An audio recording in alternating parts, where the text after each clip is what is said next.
Apertura di una carreggiata di Via delle Torri, viale ringhiere che circondano Villa Bonfiglio. Queste le due ultime novità in fatto di lavori pubblici ad Agrigento.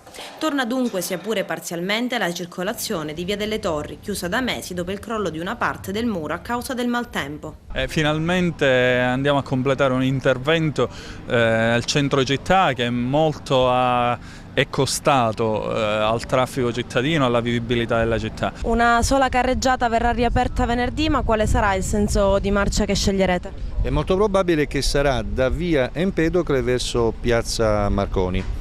Diciamo che i lavori consistevano nella messa in opera di questa parettina in calcestruzzo, che ha uno spessore di 20 cm, fondata su micropali, e poi successivamente abbiamo effettuato queste chiodature di cui vedete ancora i chiodi che fuoriescono dalla parete muraria e infine il rivestimento col pietrame.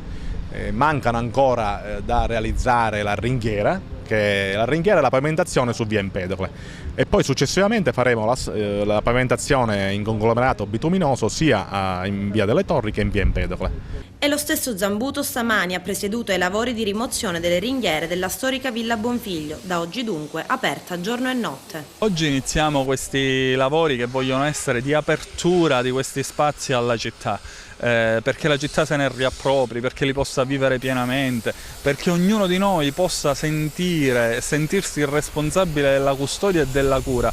Villa Bonfiglio nasce senza la recinzione, torna a essere fruibile, i nostri cittadini saranno e sono così civili da mantenerla nello stato in cui verrà portata a giorni, perché inizieranno dei lavori di ripristino della vasca, ripristino dell'obelisco, l'illuminazione verrà incentivata, verrà oltretutto ripristinato tutto il parco giochi, tutto questo grazie agli sponsor, grazie ai commercianti della zona e dell'Agrigentino.